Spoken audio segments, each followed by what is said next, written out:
में ये भी आपके समक्ष आएगा कि ये तीनों देवता श्री ब्रह्मा, श्री विष्णु, श्री शिव जी पूरे ब्रह्मांड के संचालक हैं। और पवित्र ईसाई धर्म के इतिहास में भी उनका जिक्र है। भले ही उनका नाम नहीं है, नाम अन्य वो अपनी भाषा में कुछ भी लिख ले। अपने आत्माओं, परमात्मा ने आदम और हव्वा की उत्पत्ति की, जैसा पवित्र बाइबल में लिखा है, और फिर मनुष्यों की रचना करके सारे जो कुछ भी यहाँ बनाने थे बना के, चांद सितारे पृथ्वी आदि। तो परमात्मा जो सर्वश्रेष्ठी रचनहार है वो तो विश्राम कर लिया, उसने ऊपर तख्त पर चला गया। उसके पश्चात यहाँ इस काल भगवान ने बागडोर संभाल ली, ब्रह्म ने, जो श्री ब्रह्मा, श्री विष्णु, श्री शिव जी के पिताजी। तो इसमें ये प्रमाण दिखाते हैं कि क्या लिखा है कि आदम और हव्वा, आदम व्यक्ति का नाम है और हव्वा उसकी पत्नी है। उन दोनों को इस काल ने अपने पुत्र ब्रह्मा जी को संभाल दिया। अब आगे दिखाते हैं, ये भी दिखाते हैं कि ये तीन हैं जो इनको कंट्रोल करते हैं। किसको? ईसाई धर्म को।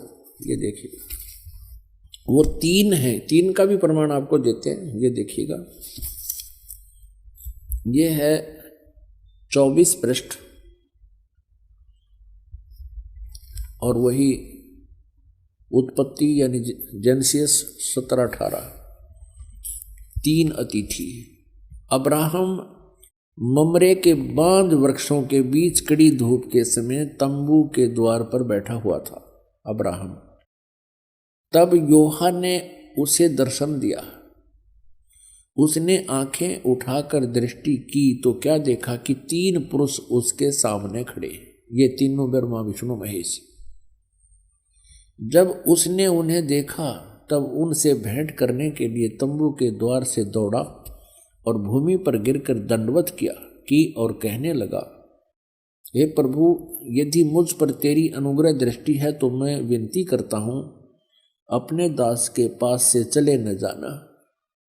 मैं थोड़ा सा जल लाता हूँ और आप अपने पांव धोकर इस वृक्ष के नीचे विश्राम करें।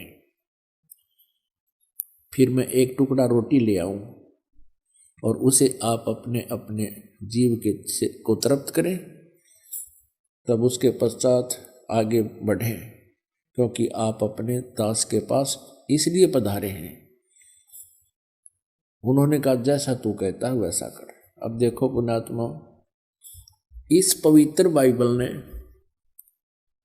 यह सिद्ध कर दिया कि परमात्मा मनुष्य सदृश है, वो साकार है, मनुष्य जैसा है, क्योंकि उसने मनुष्यों की सृष्टि अपने स्वरूप के अनुसार की।